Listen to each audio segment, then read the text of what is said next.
pessoal, bom dia.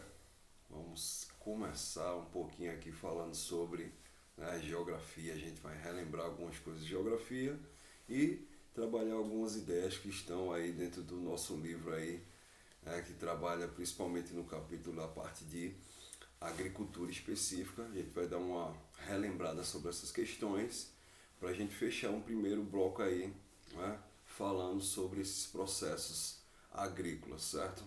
Bora lá começar? Vamos nessa, né? Adiantar aqui os processos. Então, hoje a aula se inicia falando sobre o processo, né, da agricultura. O objetivo principal é a gente desenvolver quais são os principais aspectos, né, dessa característica de utilização desse espaço agrícola nesse mundo rural. E aí tem algumas características importantes, como por exemplo, a gente pode iniciar falando aqui sobre os setores da economia, né? Já falei aqui para vocês.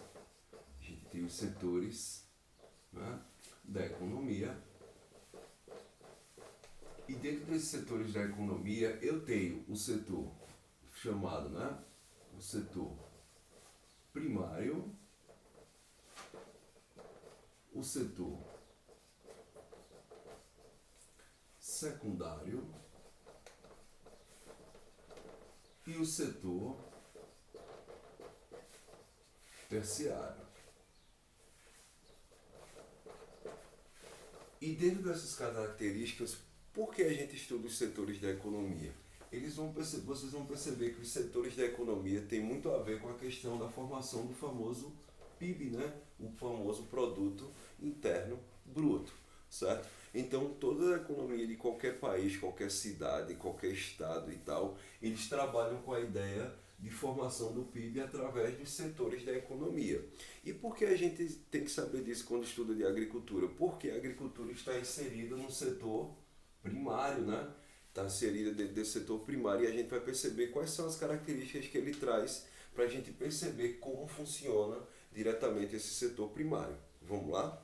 Né? Essa é a primeira ideia para vocês aqui, né, pessoal? Vamos falar aqui um pouquinho sobre o setor primário, né? O setor primário, ele trabalha, né, uma coisa bem interessante aqui, ó, o setor primário. Vamos lá.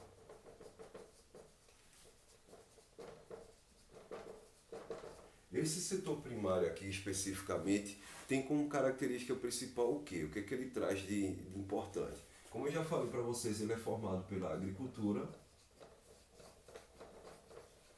ele vai ser formado também pela pecuária e vai ser formado também pela questão do extrativismo, né? Todos esses são características que a gente encontra dentro do setor primário. Isso é importante vocês saberem, porque eles dão a base, como eu falei para vocês, da formação do PIB, certo? Até aí deu para a gente entender essas características dessa contextualização da economia voltada para a questão da agricultura, o porquê ela é tão importante aí nessas formações. A partir dessa ideia, né, depois que a gente sai disso aí, é interessante você perceber também as características quando a gente fala, né, sobre a questão da contextualização, né, o contexto histórico, né? A gente tem aqui o contexto histórico aqui dentro dessa formação. Esse contexto histórico aqui ele é interessante porque o contexto histórico você vai entender qual foi a importância histórica que a agricultura trouxe para nós. E a gente vai lembrar que essa importância aí é desde o comecinho, desde a sua formação. Bem fácil para vocês lembrarem, né, pessoal? Vamos lá? Eu tinha exatamente, ó, a agricultura ela se inicia ainda no período da pré-história, né? Na pré-história. E dentro dessa pré-história, né, eu tenho exatamente o que? Uma divisão específica entre paleolítico e neolítico, né? E eu tinha exatamente essa divisão, né, por conta da característica específica. Porque no paleolítico o homem era considerado, que a gente chama, né, um homem nômade. Ele saía viajando de um canto para o outro e tal. Ele tinha essas formações específicas de estar sempre, né, viajando procurando em busca de alimento, mudando de localidade em busca de alimento. E com a Revolução Neolítica, né, vou colocar aqui para vocês a Revolução Neolítica, o homem vai se tornar o quê? Sedentário. Ele, a partir desse momento agora ele se torna sedentário, ok? E se ele se torna sedentário, significa que agora ele está muito localizado, ele está bem específico, né? Fixado em um determinado lugar. E quando ele se torna sedentário e fixado em algum lugar, ele desenvolve a questão da agricultura, né? A agricultura, agora nesse exato momento, ele pode fazer a produção do seu próprio alimento. Isso que faz com que a gente tenha essa característica específica, né? Dessa formação, desse período histórico da Revolução Neolítica. A agricultura é que faz esse processo de revolução. Interessante vocês saberem sobre isso, né? Para vocês perceberem essas ideias. Historicamente começa daí, certo? Mas vocês vão lembrar também, né? Isso ainda foi aqui na pré-história, mas eu posso falar também dentro da história, né? Do que a gente chama da história antiga, né? E na história antiga, o que é que acontece? O que é que estava acontecendo dentro daquele contexto da história antiga? Bem simples, estava acontecendo exatamente, né, o surgimento das grandes civilizações, ok? E dentro dessas grandes civilizações, eu vou lembrar de cara aqui de Egito, né, vou lembrar da formação da Mesopotâmia, né, e entre outros aí que a gente tem dentro desse contexto aí. Porque eles são importantes para a questão da agricultura também? Porque a base econômica dessas grandes civilizações, né, pessoal? A base econômica foi a agricultura, né? Que a partir dessa ideia, né, da base econômica vai vir também as outras bases, como por exemplo a base política, a base religiosa, a questão, por exemplo, que eles faziam, vou dar um exemplo aqui do Egito, né, o culto ao rio Nilo, que era exatamente todo esse processo para quê? Para ele dar grandes cheias, liberar exatamente os seus, né, a formação orgânica ali às margens do rio Nilo, e esse processo daria a formação, né, seria propício para você fazer agricultura nessa área. Isso aqui é de extrema importância para vocês perceberem também como a importância da relação da agricultura, não só com o contexto econômico, mas político e religioso. Vamos lembrar também que dentro da questão política, quem é que ficava dentro da formação específica das grandes, né, dos grandes cargos políticos aqui? Quem era que comandava, né, esse povo nesse processo? Geralmente era o cara que tive, né, a ideia de fazer o processo de juntar os excedentes, né, dentro aqui da questão da produção agrícola. Né? Quem juntou os excedentes, quem tinha a maior quantidade, né, desses excedentes, se tornava líder desses povos aqui, certo? Uma dica importante para vocês. Então até a história antiga aqui, ó, a agricultura estava dominando o mundo, certo? Isso é uma coisa importante para vocês perceberem. Ok. Passando um pouquinho mais adiante, né, a gente vai lembrar que teve duas grandes civilizações para o contexto da formação da grande civilização ocidental, que é a nossa, que foram os gregos e romanos, dentro ainda da história antiga. Só que vocês devem lembrar que gregos e romanos já vão trabalhar um pouquinho diferente, não só com a agricultura, né? Vão trabalhar com a história da expansão, que a gente chama dos seus impérios. E exatamente nesse processo de expansão eles vão conquistar novas áreas, e o objetivo principal não era especificamente só a agricultura, e sim já fazer o processo de capturar escravos, né, para trabalhar em outros processos, pagamento de impostos, a história também de saquear as cidades que eles, né, conseguiam conquistar. Então vai mudar um pouquinho aí o contexto, mas está dentro ainda dessas características da agricultura, certo? Depois desse período aí a gente entra no que a gente chama da idade, né? A Idade Média, né? Aí dentro da Idade Média é que a agricultura vai ser importante mesmo, né, pessoal? Porque tudo volta ao que a gente chama do mundo rural. Parece que a gente tem um processo de retroceder aí na história nessas formações específicas. É bom vocês terem essas ideias na cabecinha de vocês. Porque se vocês entenderem também, né, que romanos, né, já tinham desenvolvido algumas tecnologias mais avançadas, quando a gente chega aqui na Idade Média, a gente tem um voltar para o mundo rural, ainda voltou para aquela agricultura mais rudimentar, específica do início da formação da agricultura. Isso é uma coisa importante para vocês perceberem, certo? Então, dentro desse contexto aqui da Idade Média, lógico que a base, olha, a base econômica vai ser a agricultura, isso é lógico, né?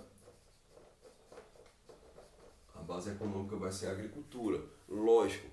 E não só a questão da base econômica, vocês vão perceber que todo o sistema social, né?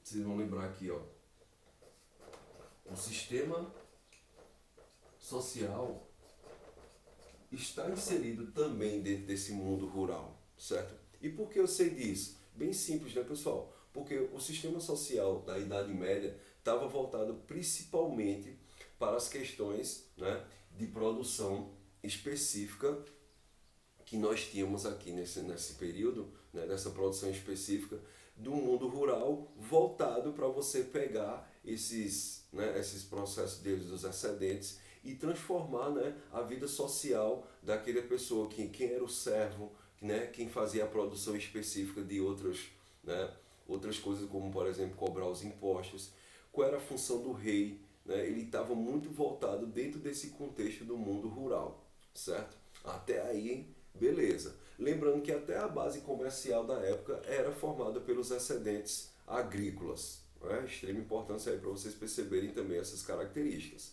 Fiquem atentos, né? Então, o sistema social ele era voltado dentro da Idade Média para dentro da questão da agricultura. Fica aí a dica para vocês perceberem essas relações, certo? Quando a gente chega no final da Idade Média, aí muda um pouquinho, né, pessoal? Não sei se vocês lembram da história, a gente entra na idade moderna. Quando a gente chega na Idade Moderna, aí muda um pouquinho esse contexto do mundo rural. Por que muda um pouquinho? Porque a gente vai ter a Revolução Industrial. E quando a gente tem a Revolução Industrial, quando a gente acontece essa Revolução Industrial, eu já tenho uma característica importante. Eu estou saindo desse contexto aqui, né, do mundo rural. Eu tenho essa transformação, ó, mundo rural para o que a gente chama agora do mundo urbano, né? O surgimento das cidades que a gente chama de moderna, né? A gente tem essa característica de sair do mundo rural e entrar no mundo urbano, porque a industrialização ela precisava de ter essas características no mundo urbano para se alimentar. Então, até aqui, até a Idade Média específica, né, tínhamos essa característica de ter, né, especificamente uma economia voltada para o mundo rural. Logo após aí esse processo da Idade Média, a gente transforma aí os objetivos e transforma aí todas essas características que são importantes para vocês perceberem. Mas o interessante de hoje é a gente tratar aqui um pouquinho sobre agricultura, certo? E como eu falei para vocês, né, até a Idade Média tudo era transformado dentro do processo da agricultura. Extrema importância para vocês perceberem isso aí também. Por quê, pessoal? Já foi questão de Enem, por exemplo, o calendário até, né, o calendário que a gente utilizava na época, né, que eles utilizavam nessa época, dentro da Idade Média, tinha a característica de você fazer o calendário a partir das ideias do mundo rural. Importante para vocês perceberem isso também, certo? São características importantes dentro desse contexto aí da formação do mundo rural, certo? Acredito que até aqui deu para a gente entender esse contexto histórico, né? Como a agricultura tem essa característica específica, né, de transformar a sociedade, de formalizar a sociedade, né? Inclusive algumas coisinhas como, por exemplo, as formações hoje em dia do que é ser cidadão, importante, está relacionado diretamente a essa questão do mundo rural também. Isso vai trazer essas heranças também para o nosso mundo, né? Por exemplo, se a gente for falar um pouquinho sobre a formação da sociedade brasileira, eu tenho essas características também específicas, né, desse mundo rural. Observe que o Brasil ele passou aí quase que 500 anos dentro dessas características do mundo rural, né? E tem essa forma de se expressar até hoje, né? Observe que muito essa questão do senhor de terra, os latifúndios, né? Quem tem essa característica de dominação, quem está ligado à política, né? Está bem inserido dentro desse mundo rural, certo? Importante vocês perceberem aí essas características. Fiquem atentos. Ok, galera? Vamos lá?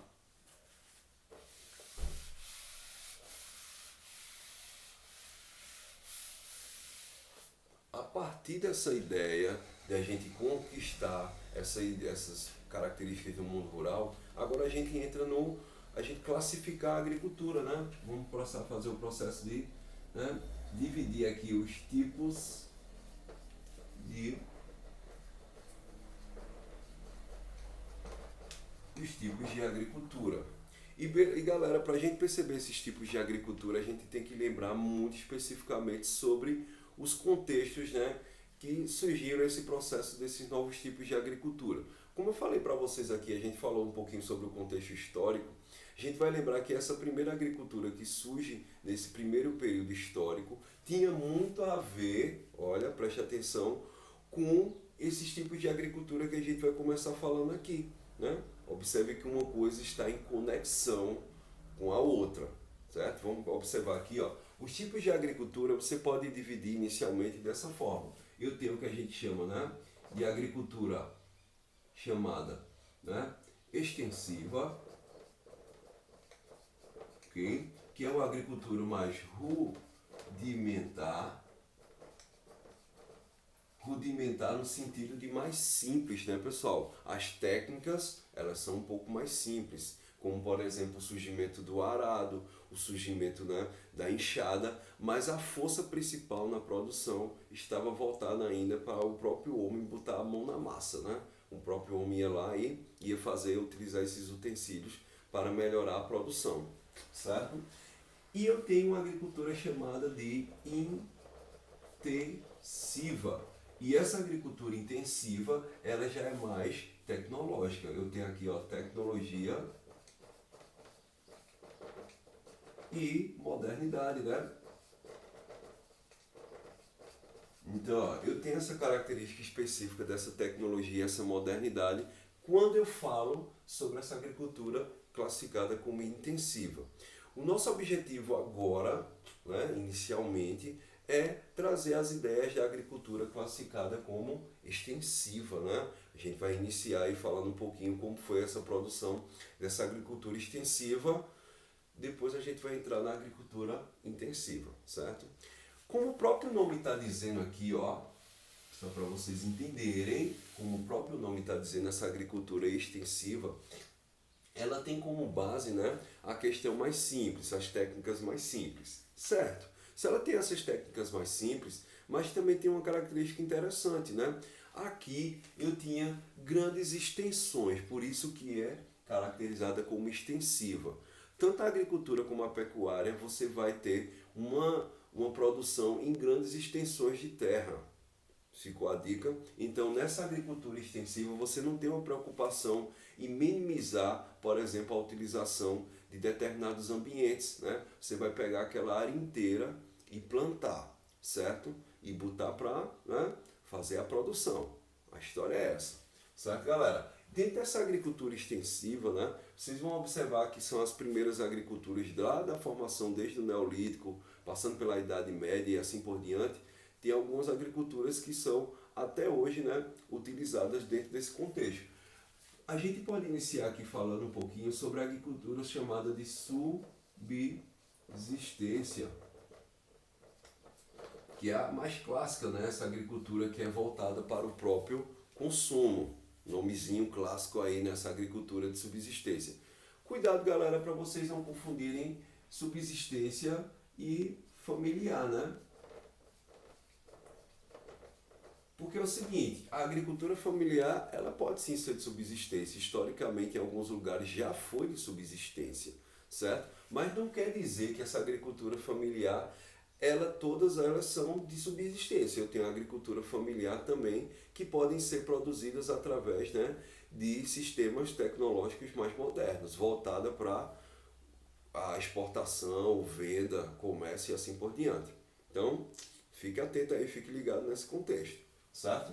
Então, a agricultura familiar tem essa característica específica, né, de ser parecido com a subsistência, porque tem um vínculo familiar, né, aquela famosa, né, ditado, né, filho de peixe, peixinho é, né, tem aquela história, que é exatamente você passar a ideia de que o pai, né, ele herdou aquela questão da terra, a produção agrícola, e ele vai passar esses conhecimentos para o seu filho, né?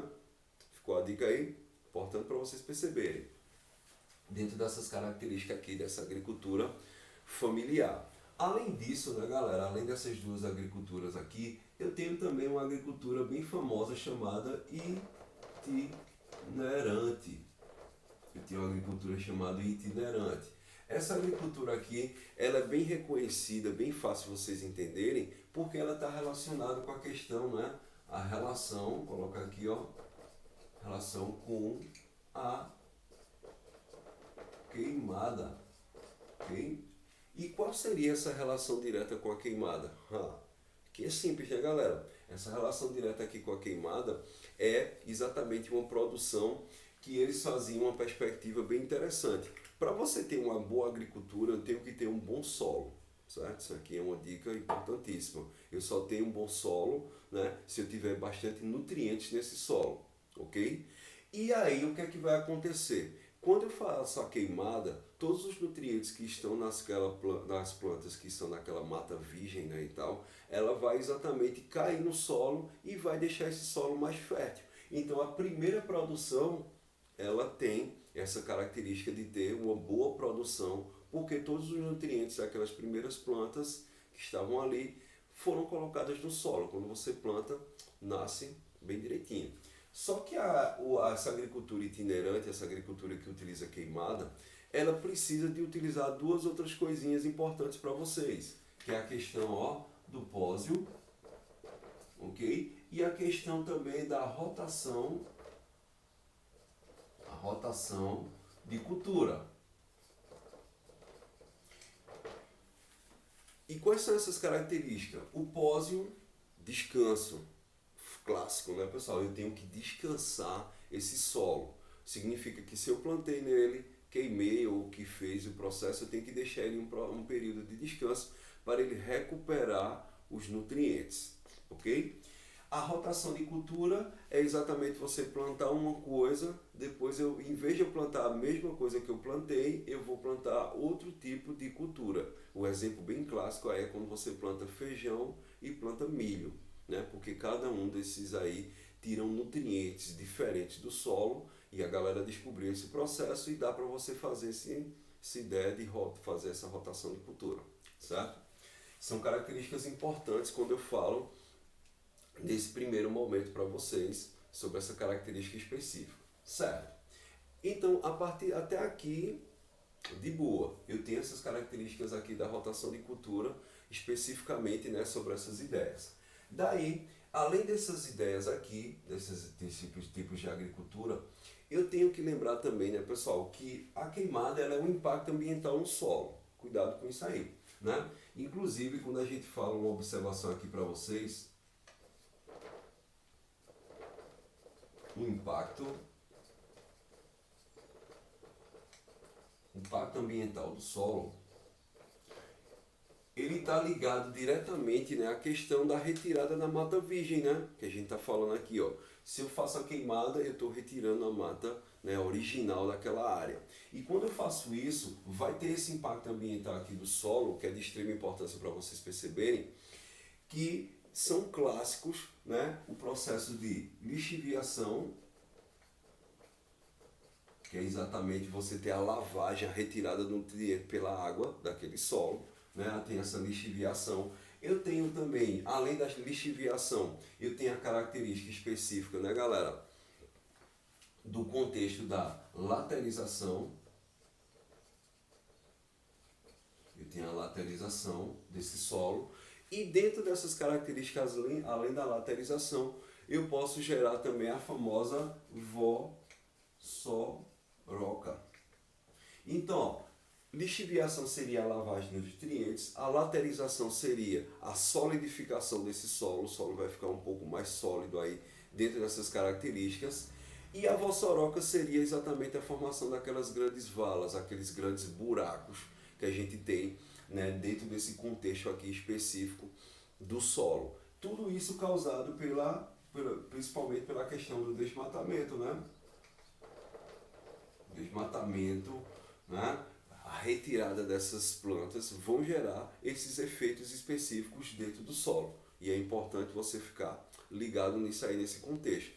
Tudo voltado, né, para vocês perceberem, ó, isso aqui é um processo, só para vocês ficarem ligados. Ó, o pós e a rotação de cultura é uma forma, digamos assim, mais consciente de utilizar da agricultura itinerante, enquanto se eu não utilizar essas formas mais conscientes aqui, né, do pós e a rotação de cultura, quando eu utilizo essa agricultura itinerante, eu posso gerar efeitos como, por exemplo, né, a questão da lixiviação, laterização e vossoroca, que são impactos ambientais. Até aí ficou ligado? Beleza. Para a gente fechar aqui nossas ideias, né, pessoal, dessa aula, e já que eu estou falando dessa agricultura extensiva, né, eu não posso esquecer, olha, das agriculturas que a gente fala aí, né, pessoal, das agriculturas classificadas dentro do contexto das agriculturas asiáticas.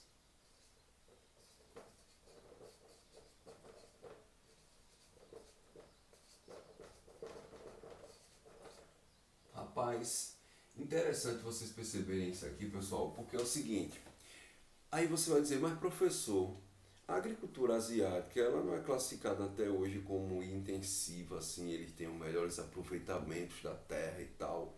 Eu posso dizer que pode ser classificada também dentro desse contexto de ser classificada como também intensiva. Um detalhe. Mas, historicamente, fica atento aí, ó. Estou falando historicamente o que é que vai acontecer. Essa agricultura aqui asiática, ela é uma agricultura milenar, certo? Ela utiliza técnicas milenares, ok? E dentro dessa agricultura eu posso não ter grandes extensões de terra de produção, mas as técnicas elas são ainda antigas, elas são classificadas aí como técnicas antigas de formação. Isso aqui é uma coisa importante para vocês perceberem dentro desse contexto. Então, ó, a agricultura asiática ela é clássica no que a gente chama, né, da famosa formação da terraceamento. Muito importante essa técnica do terraceamento, né, galera? Eles utilizam a técnica, né, vou colocar aqui, ó, da curva de nível. Não sei se vocês lembram, né? Mas o que é que acontece? Lá na Ásia, a maioria dos relevos, né, da formação do relevo, tem grandes altitudes. E por ter grandes altitudes, o que é que vai acontecer? Né? Para fazer a agricultura fica um pouquinho mais complicado. E o que é que eles fazem? Buscam soluções para utilizar as montanhas, né, como forma para você fazer a produção agrícola. Ficou a dica aí para vocês perceberem? Ó, então, qual é a técnica da curva de nível? Eu tenho aqui, ó, uma formação de uma serra, uma montanha, o que vocês queiram classificar. A técnica da curva de nível é exatamente você fazer a divisão dessa serra, né, em pedacinhos relacionados à altitude. Vamos dizer que aqui eu tenho 100 metros, aqui eu tenho 200 metros, aqui eu tenho 300 metros, certo? E o que é que eu vou fazer? A partir desse processo da utilização da curva de nível, do nivelamento dessa produção aqui, dessa serra, eu vou fazer a construção dos famosos degraus, né? A gente tem degraus aqui que fazem com que a gente, em cada pedacinho desses aqui, eu vou fazer um tipo de plantação, né? Que eu não sei se vocês já viram aquelas imagens lindas que a gente tem, por exemplo, até aqui, né, na América do Sul, no Chile, no Peru e tal, que a galera faz exatamente, né, aqueles degraus, vai produzindo aqueles degraus na montanha, e em cada degrau eles vão deixando a água se apossar ali, né, ficar empoçada, e exatamente faz com que a gente tenha a plantação clássica dessa área, né, do terraceamento, que é o que a gente chama da risicultura, né? Eu tenho a técnica e o tipo da produção, né? O tipo da produção, chamada de risicultura. cultura. Eu tenho essa produção aqui classificada como risicultura, que é a produção de grãos, né, pessoal? Que é grãos dentro d'água, né? Tanto que vocês devem lembrar, né, que o famoso arroz, que é produzido lá na Ásia, por exemplo, no Japão, em outros lugares e tal, tem essa característica específica, né, da técnica da risicultura. Interessante que esse terraceamento e essa técnica da risicultura, essa plantação dentro d'água e tal, ela e utilização da técnica da curva de nível traz uma coisa interessante, né? A gente diminui nesse processo, né, pessoal? Eu tenho uma diminuição aqui, ó, uma diminuição da erosão laminar. E o que danado é isso? É o seguinte, ó. Se eu não tivesse esses degraus aqui dividindo a montanha, o que é que ia acontecer? Toda a água que caísse aqui, ela ia escorrer pela montanha, pela serra, né? Ela ia fazer esse processo de escorrer e automaticamente ela ia tirar os nutrientes, né? E podia provocar também o processo de desgaste dessa formação específica dessas serras e montanhas. Sacou aí a ideia? Interessante vocês perceberem isso, viu, galera? Então a erosão laminar, ela é exatamente essa erosão causada aqui, ó, pela água, que faz esse processo de criar esses regos, essas valas descendo aqui, ó, a serra, a montanha. E esse tipo de agricultura, ele minimiza, ele diminui o processo de erosão laminar. Que coisa interessante aí, para vocês perceberem como a técnica asiática ela é muito importante. Sacou? Certo. Dentro dessas características, para a gente fechar aqui a nossa aulinha de hoje, né, eu tenho também, né, eu tenho a classificação também aqui, ó, da erosão, ó, eu tenho a classificação também da agricultura de jardinagem, né, agricultura de jardinagem. E essa agricultura de jardinagem, né, tem como característica principal o quê? O que eu tenho dentro dessas ideias de agricultura de jardinagem? É uma agricultura também classificada como terraceamento, de você fazer a produção em degraus, pode ser sim, mas aqui eu utilizo técnicas mais, digamos assim, mais preciosas, né? São técnicas assim, aquelas técnicas bem, né, minuciosas, como por exemplo a gente vai perceber no Japão, quando a galera faz exatamente a criação específica de alguns tipos de planta, né? Como por exemplo aquela criação daquelas árvores pequenininhas, famoso bonsai, né? E tal. Quando você tem aquela criação específica daquelas árvores pequenininhas, você tem um tipo de fazer um processo de você certos nutrientes para ser colocado naquela planta, o cuidado que você tem que ter com ela, né? Você pode tosar ela, mas você tem que saber exatamente o lugar certo. Tem toda uma técnica específica, um cuidado, né, específico dentro dessa produção que a gente chama de jardinagem. Então são técnicas, né, pessoal? São técnicas, digamos assim, né, mais específicas, né? Umas técnicas mais específicas aqui, umas técnicas mais específicas para você ter essa produção, né? Essa produção agrícola aí, que é de super interessante para vocês perceberem essas características. Até aqui deu para vocês perceberem todo esse contexto aí da agricultura classificada como uma agricultura, né, extensiva, uma agricultura, né, bem trabalhada aí dentro desses contextos. Certo, galera? A gente encerra esse primeiro bloco aqui e depois a gente vai voltar com a agricultura classificada como intensiva. Valeu?